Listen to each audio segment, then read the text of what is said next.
nübüvvet, hakikat arayışında peygamber ışığı. Thank you, Mr. The President.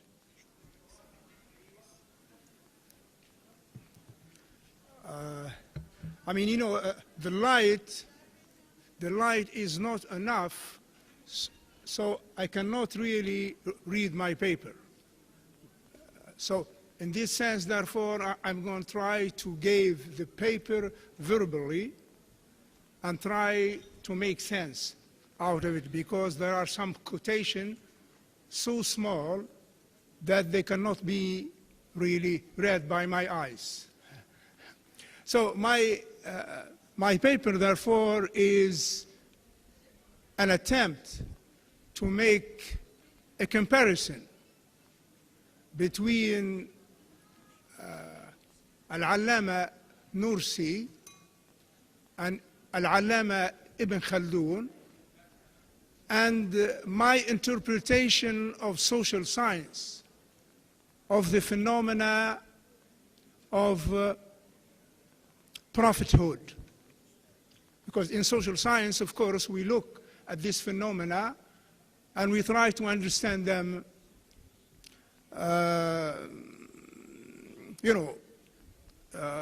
within somewhat an objective perspective. So, I mean, of course, we heard a lot about Al-Allama Nursi in terms of prophethood in this symposium. So I do not need really to expand his thought on this issue. But I can make some points. Now, of course, Al-Allama Nursi, from like an epistemological point of view, he says there is a need for prophethood to be present, to exist among humans. And of course, he makes this analogy with the ants, which must have a leader, and also with the bees, which must have a queen. And he said, therefore, Allah subhanahu wa ta'ala, He will not leave humanity, okay, with all the differences in color, in size, without a leader. And as a result, therefore, the legitimacy of a prophethood comes from this analogy, that as bees and ants need queens and leader, so do humans. And the leaders in this case, therefore, are prophets or prophethood. And one thing which seems to be interesting to stop in is that Al-Allama Nursi says there are signs of the Creator, okay, in the creation of the world. I mean, in the Quran, of course, the word used is al-ayat. All right? Therefore, there are many signs when we look at the sea, when we look at nature, when we look at a human, etc., then we see many signs which indicate that there is a presence. There is one God, one Creator. But he said that's not enough. In the sense, for a human, they need also the spoken word to talk about the Creator, or to draw their attention to the Creator. And you see, so therefore, the prophets, they bring with them a revelation. That means spoken words or written words, as it is manifested in the Quran. So therefore, and I would like to add here something which is hardly used to point out to the importance of the spoken words. Okay, because we humans, spoken language and written language are two distinct features of the human race. We have no other races who can write with a pen. علم الإنسان بالقلم. And also, they don't have spoken words in the human sense of the term.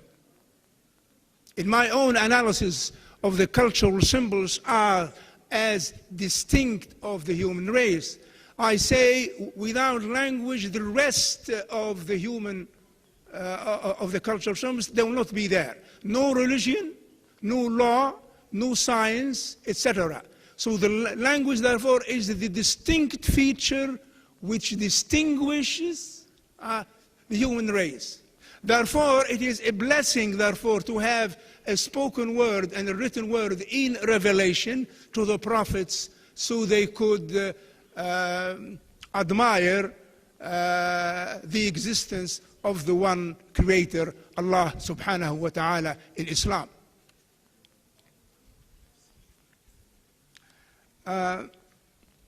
So in this sense, therefore, as we say in English, for all these reasons, then Nursi takes the phenomena of a prophethood as something taken for granted. In the sense, it need not to be raised why there is prophethood.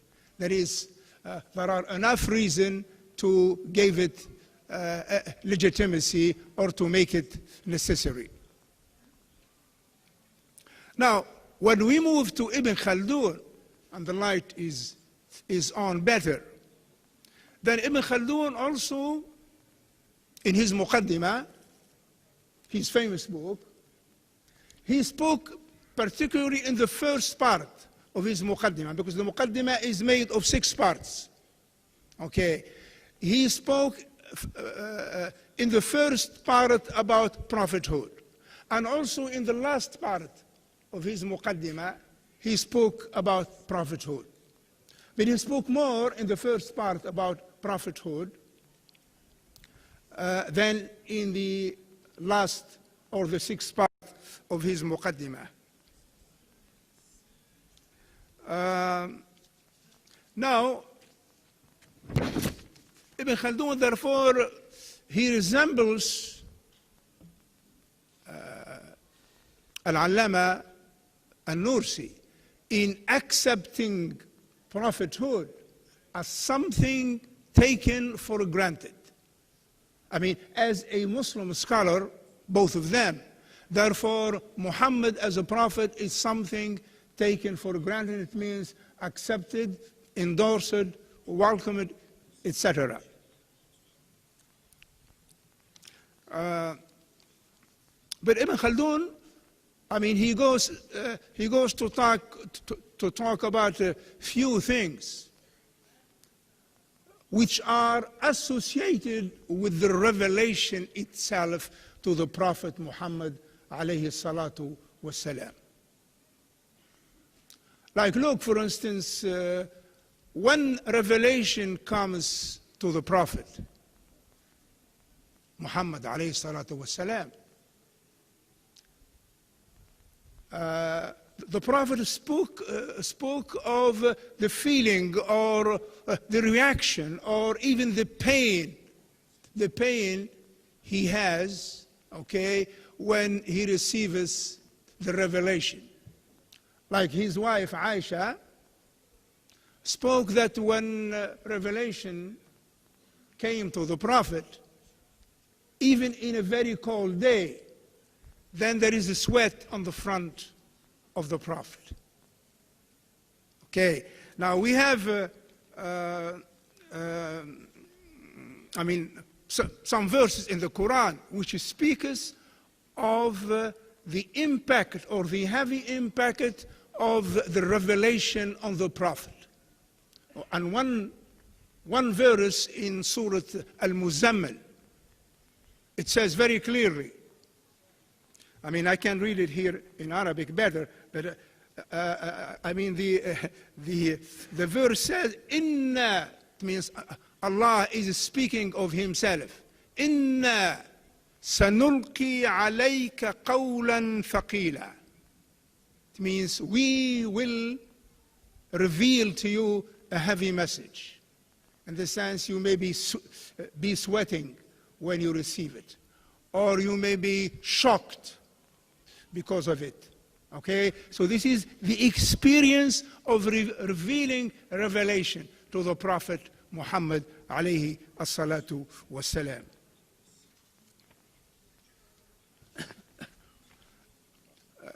Now, of course, one of the reactions of the Prophet, because he was receiving revelation, he was afraid that he may lose some of the words which were revealed to him.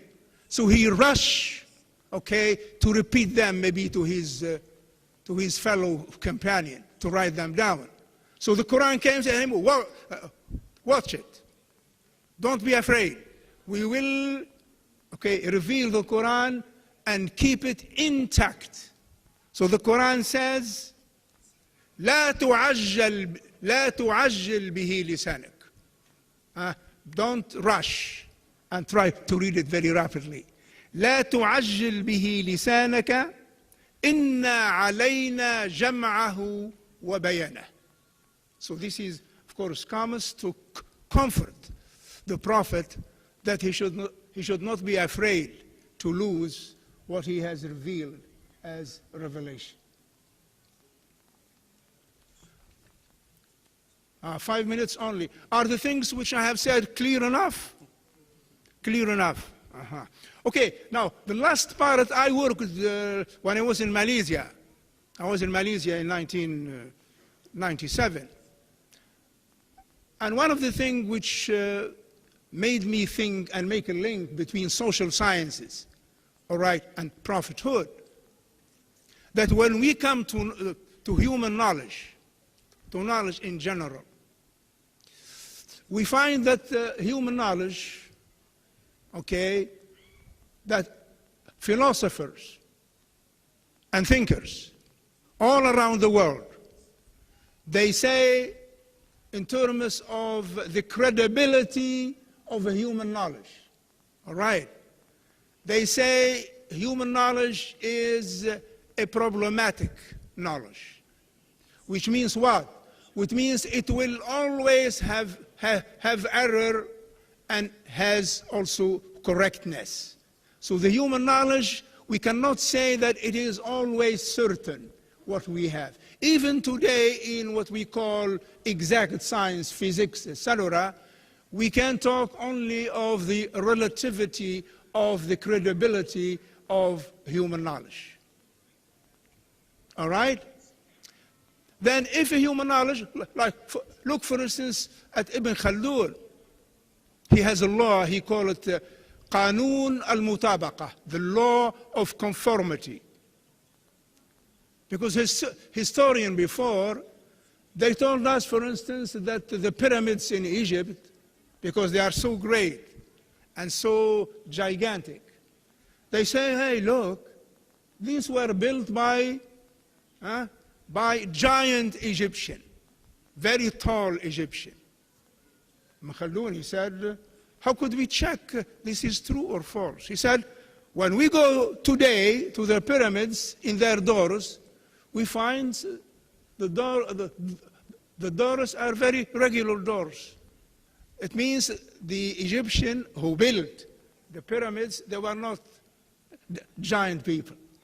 So this called, therefore he said, we will believe in something recorded in history and reported by historian only when there is a matching, when there is a conformity between what the historian had said and what the reality of those things is.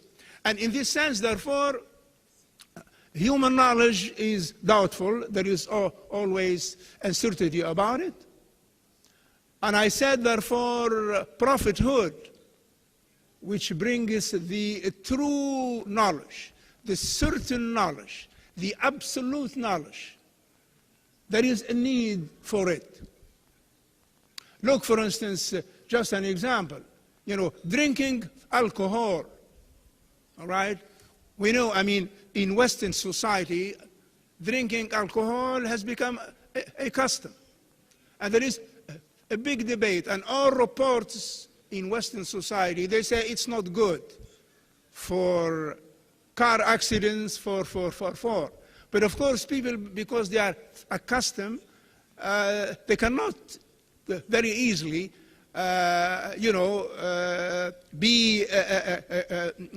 avoid them. And in this sense, therefore, the Quran has come with an absolute certain knowledge by saying, ultimately, drinking alcohol is not good for a human. Thank you very much. Thank you. İstanbul İlim ve Kültür Vakfı